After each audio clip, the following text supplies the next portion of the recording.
যখন ওই সোহেল তানভীর ভাইয়ের কথা আসে তখন কিন্তু অবশ্যই পালন করছেন।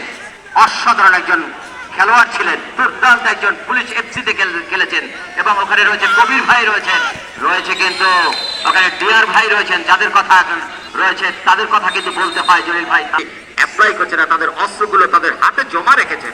আপনি অবশ্য জিয়া ভাইয়ের সেফটি দেখেননি, অসাধারণ বেরিয়ে এসে সেই মনোমুগ্ধকর ভঙ্গিতে, স্বভাব সুলভ ভঙ্গিতে তার পেশাধারিত্ব সেটি কিন্তু দেখে বলটি লুফিতে সক্ষম হলেন।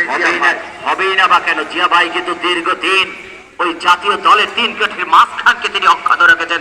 দেখেছেন হয়তোবা বয়সের ভারে হয়তো তিনি কিছুটা হয়তো ছিটকে গিয়েছেন, না হলে ওই মিতুল মারবার জায়গায় হয়তো জিয়া ভাইকে আমরা দেখলে অবাক হতাম না কিছুই।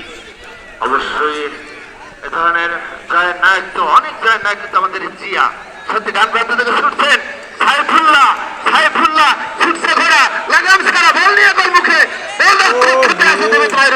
এখনো কিন্তু নিয়ন্ত্রণ রেখেছেন, কিন্তু শেষ পর্যন্ত রেফারির বারক্ষম হলেন। অন্তত এই যাত্রা কাউন্টারাটা ছুটছেন ডান প্রান্ত থেকে বাম প্রান্ত থেকে পটুয়াখালী চলে গেল, ক্রস আসতে পারে, ক্রস আসতে পারে, কিন্তু সজল সজল কিন্তু শেষ পর্যন্ত রুখে দিতে সক্ষম হলেন।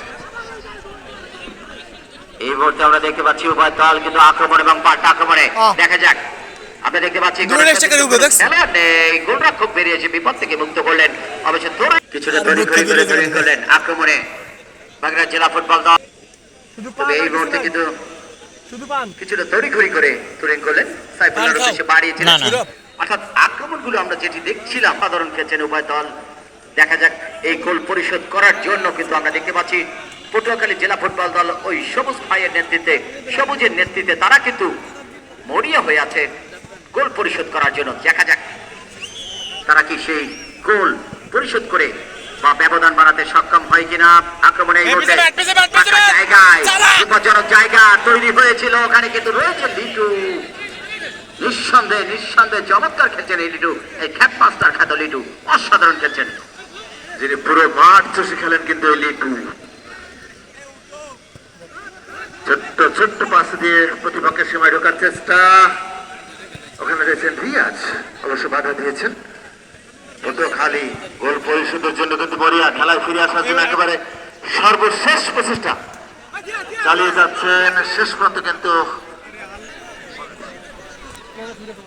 কর্নার কিক পটুয়াখালী জেলা দলের পক্ষে 10 নম্বর জার্সি পরিহিত খেলা তরিকুল ইসলাম হৃদয় কিক নেবেন। কর্নার কিক দেখা যাক, সেখান থেকে সমতায় ফেরার জন্য চেষ্টা করবে পক্ষান্তরে প্রস্তুত বাগেরহাট ওই ক্যাপাসটা লিটু, যিনি হেড দিয়ে সকল বিপদ সামলে দেন।